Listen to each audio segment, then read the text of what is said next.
আসসালামু আলাইকুম, সবাইকে শুভেচ্ছা সহ আমন্ত্রণ জানাচ্ছি বাংলাভিউ রাতের সংবাদে। সাথে আছি আমি আন্নামা চৌধুরী।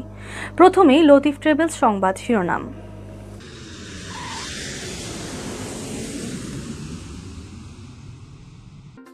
করোনা টিকা গ্রহণের বয়সীমা কমিয়ে 18 বছর করার নির্দেশ প্রধানমন্ত্রীর। দ্রুততম সময়ের মধ্যে সিদ্ধান্ত কার্যকরের আশ্বাস স্বাস্থ্য অধিদপ্তরের।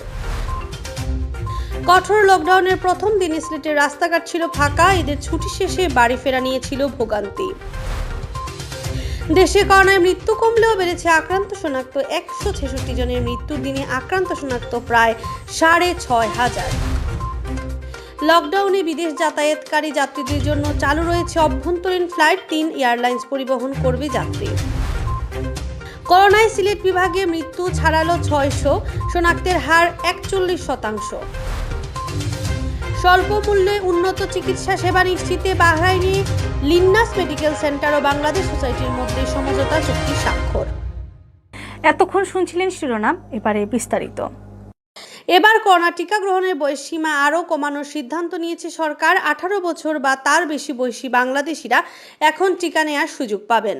প্রধানমন্ত্রী এ বিষয়ে নির্দেশনা দিয়েছেন। দ্রুত সময়ের মধ্যেই এই সিদ্ধান্ত বাস্তবায়ন হবে বলে জানিয়েছেন স্বাস্থ্য অধিদপ্তরের মহাপরিচালক আবুল বাশার খুরশিদ আলম। শুক্রবার সকাল 11:30টার দিকে মুগদা জেনারেল হাসপাতাল পরিদর্শন শেষে সাংবাদিকদের এক প্রশ্নের জবাবে তিনি কথা বলেন। তিনি বলেন, প্রধানমন্ত্রী শেখ হাসিনা শুক্রবার সকালে এই বিষয়ে নির্দেশনা দিয়েছেন। স্বাস্থ্যমন্ত্রী জাহিদ মালিকের সঙ্গে আলোচনা করে দ্রুত সময়ের মধ্যে এই বাস্তবায়ন শুরু হবে। স্বাস্থ্য মহাপরিচালক বলেন, গ্রাম পর্যায়ে টিকা প্রয়োগ নিয়ে ভাবা হচ্ছে। গ্রামের মানুষদের অন্যান্য টিকা যেভাবে দেওয়া হয় সেভাবেই করোনা টিকা দেওয়া যায় কিনা এ ব্যাপারে সরকার পরিকল্পনা করছে। যদি এই সিদ্ধান্ত বাস্তবায়ন হয় তাহলে জাতীয় পরিচয়পত্র এবং টিকা কার্ড দেখিয়ে টিকা নেওয়া যাবে, নিবন্ধনের প্রয়োজন হবে না। এদিকে গেল 19 জুলাই করোনা ভাইরাসের টিকা নেওয়ার বয়স 30 বছর নির্ধারণ করে স্বাস্থ্য অধিদপ্তর। এর আগে গত 5 জুলাই করোনা টিকার বয়স 35 বছর করা হয়। দেশে টিকা নিবন্ধনের শুরুর দিকে 55 বছর বয়সী টিকার জন্য নিবন্ধন করার অনুমোদন দেওয়া হয়েছিল। পরে নিবন্ধন কম হওয়ায় আরও বেশি সংখ্যক মানুষ টিকার আওতায় আনতে বয়স কমানোর সিদ্ধান্ত নেয় স্বাস্থ্য অধিদপ্তর। সে সময় 55 থেকে বয়স কমিয়ে 44 বছর করা হয়। এরপর দ্বিতীয় দফায় কমিয়ে 40 বছর করা হয়। তৃতীয় দফায় টিকা গ্রহীতাদের বয়স 35 এবং চতুর্থ দফায় তা আরও কমিয়ে 30 বছর করা হয়েছে। কঠোরতম লকডাউনের প্রথম দিনে সিলেট নগরীর রাস্তাঘাট ছিল ফাঁকা। সকাল থেকে নগরীর বিভিন্ন গুরুত্বপূর্ণ পয়েন্ট ও প্রবেশদ্বারে অবস্থান নিয়ে পুলিশ। নগরীর বিভিন্ন সড়কে পুলিশে বাঁশ ফেলে যান চলাচল নিয়ন্ত্রণ করে। রাস্তায় বের হওয়ার যানবাহন আটকে রাস্তায় নামার কারণ জিজ্ঞেস করে তারা। একই সাথে চলে যানবাহনের কাগজপত্র তল্লাশি। বিনা প্রয়োজনে ঘর থেকে বের হলে বা যানবাহনের কাগজপত্র দেখাতে ব্যর্থ হলে সংশ্লিষ্ট চালক ও আরোহীদের বিরুদ্ধে মামলা ঠুকছে পুলিশ। এছাড়া দিনভর পুলিশের পাশাপাশি র্যাব ও সেনাবাহিনীকেও মাঠে টহল দিতে দেখা গিয়েছে। কঠোরতম লকডাউনের প্রথম দিনে নিত্য প্রয়োজনীয় জরুরি পরিষেবার আওতাভুক্ত প্রতিষ্ঠান ছাড়া সব ধরনের ব্যবসা প্রতিষ্ঠান, অফিস ও বিপণী বিতান বন্ধ ছিল। সড়কেও যান চলাচল ছিল কম। বিক্ষিপ্তভাবে কেবল রিক্সা চলাচল করেছে। সিলেট থেকে কোনো ধরনের বাস ছেড়ে যায়নি। দূরপাল্লা ও আন্তজেলা বাস চলাচল বন্ধ ছিল। ফলে ঈদের ছুটি কাটিয়ে অনেকেই বাড়ি ফিরে আসতে ভোগান্তির শিকার হন। একদিন হইলে ব্যবসা 4 দিন হয় না, মালিকের সব বাড়ির যাও ঘুরতে পারছে চলে যাই মুখে খানি করেও পাই না, কোনো সাহায্যও পাই না। তো আছে কষ্ট মষ্ট করে চলে সবসময়। এক নাই কাম কাজ, এক নাই ব্যবসা বাণিজ্য, খুব কষ্ট করে চললাম আমরা। তারপরেও যদি করোনা যদি বিপদ থেকে একটা আদায় হয় তে মনে করার জনগণের বলা। আমি বুড়া বয়সে রিক্সা চালাই, আমি বয়সে রিক্সা চালাইতাম আমি আপনারা হোকা। আমার আর্থিক অবস্থা খারাপ, ব্যক্তিগত রিক্সা চালাই। ও বার হয়েছি 20-50 টাকা রুজি করছি। সংসার খরচ লাগে আমার 500,000 টাকা। ইটার টাকায় আমার সংসার চলেনি হোকা আপনারা।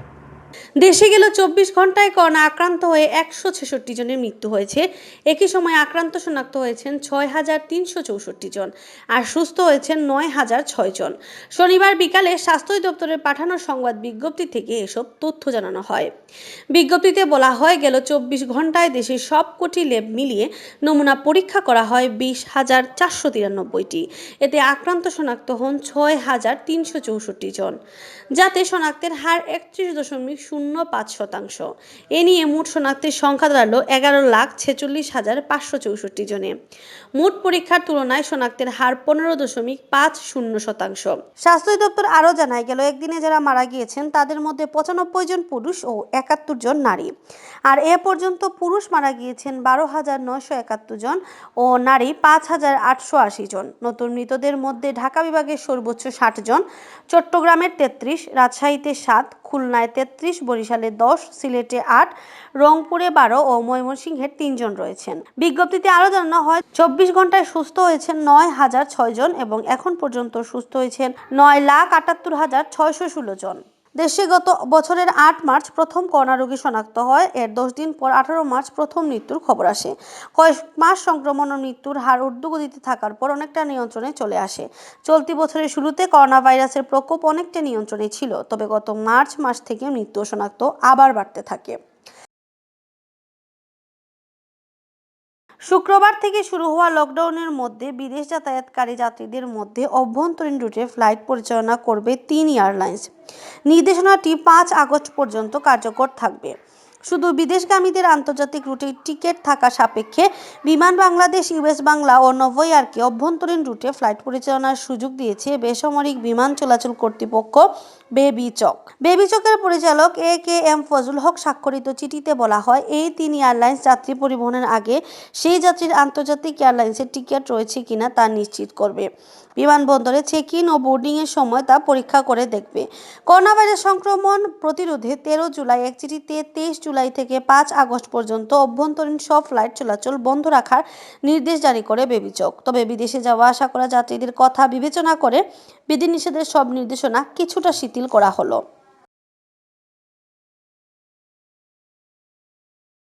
মহামারী করোনা ভাইরাসে সিলেটে আরও 8 জনের মৃত্যু হয়েছে। তাদেরকে নিয়ে সিলেটে মোট মৃত্যুর সংখ্যা 600 ছাড়িয়েছে। এদিকে আরও 384 জনের দেহে করোনা অস্তিত্ব ধরা পড়েছে পরীক্ষায়। 24 ঘন্টায় পরীক্ষার সংখ্যা কম হলেও শনাক্তের হার ছিল 41% উপরে। শুক্রবার স্বাস্থ্য দপ্তরের সিলেট বিভাগীয় কার্যালয় থেকে এসব তথ্য জানানো হয়। বিভাগীয় স্বাস্থ্য পরিচালক হিমাংশু লাল রায় জানান, বৃহস্পতিবার সকাল 8টা থেকে শুক্রবার সকাল 8টা পর্যন্ত সিলেট বিভাগে করোনায় মারা গেছেন 8 জন। তাদের সবাই সিলেট জেলার বাসিন্দা। এ নিয়ে সিলেট বিভাগে করোনায় প্রাণহানির সংখ্যা দাঁড়িয়েছে 606 জনে। তন্মধ্যে সিলেট জেলার সর্বোচ্চ 485, সুনামগঞ্জের 43, মৌলভীবাজারের 50 ও হবিগঞ্জের 28 জনের মৃত্যু হয়েছে। সর্বশেষ 24 ঘন্টায় সিলেট বিভাগে 384 জন করোনা আক্রান্ত ব্যক্তি শনাক্ত হয়েছেন। তাদের মধ্যে সিলেট জেলার 200, সুনামগঞ্জের 36, মৌলভীবাজারের 106 ও হবিগঞ্জের 42 জন রয়েছেন। 935 জন নমুনা পরীক্ষা করে এই 384 জনকে শনাক্ত করা হয়েছে। শনাক্তের হার 41.07%। সব মিলিয়ে বিভাগে করোনা আক্রান্তের সংখ্যা এখন 34,864 জন। তন্মধ্যে সিলেট জেলার 19,515, সুনামগঞ্জের 3,855, মৌলভীবাজারের 4,647 ও হবিগঞ্জের 3,983 জন। এছাড়া ওসমানী মেডিকেল কলেজে হাসপাতালে 2,884 জনের করোনা শনাক্তের তথ্য দিয়েছে স্বাস্থ্য দপ্তর, তবে তাদের ক্ষেত্রে নির্দিষ্ট করে জেলা উল্লেখ করা হয়নি। এদিকে সিলেটে আরও 152 জন করোনা থেকে মুক্ত হয়েছেন। এ নিয়ে সুস্থতার সংখ্যা দাঁড়িয়েছে 27,712 জনে। হিমাংশু লাল রায় আরও জানান, বর্তমানে সিলেট জুড়ে 389 জন করোনা রোগী হাসপাতালে ভর্তি হয়ে চিকিৎসা নিচ্ছেন।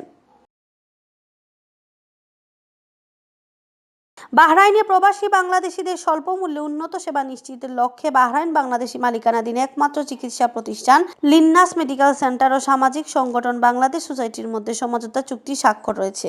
গেল 21 জুলাই রাত 8টায় লিন্নাস মেডিকেল সেন্টারের হল রুমে এ চুক্তি স্বাক্ষর হয়। বাংলাদেশ সোসাইটির পক্ষে কেন্দ্রীয় সভাপতি আসিফ আহমেদ ও লিন্নাস মেডিকেল সেন্টারের পক্ষে ব্যবস্থাপনা পরিচালক ডাক্তার মোহাম্মদ জাহাঙ্গীর আলম চুক্তিপত্রে স্বাক্ষর করেন। লিন্নাস মেডিকেল ব্যবস্থাপনা পরিচালক ডাক্তার মোহাম্মদ জাহাঙ্গীর আলমের সভাপতিত্বে ও microbiologist lab in charge Nazrul Islam নাহিদের সঞ্চালনায় অনুষ্ঠানে উপস্থিত ছিলেন বাংলাদেশ সোসাইটির সহ সভাপতি মাজহারুল হক নয়ন, সাধারণ সম্পাদক সবুজ মিলন, সমাজ কল্যাণ সম্পাদক আব্দুল মুমিন, আপ্যায়ন বিষয়ক মোহাম্মদ আলাউদ্দিন, প্রচার সম্পাদক ইব্রাহিম গালিব, হুরা টিমের সভাপতি হাশেম রানা, সিত্রা টিমের সভাপতি ইউসুফ আলম, মানামা টিমের সভাপতি ইসরাফিল আতাউর সহ আরও অনেকে। এর আগে গেল 16 জুলাই বাংলাদেশ সোসাইটি ও আল হিলাল হসপিটালের সাথে স্বল্প মূল্যে কোয়ারেন্টাইনের জন্য একটি চুক্তি স্বাক্ষরিত হয়েছিল।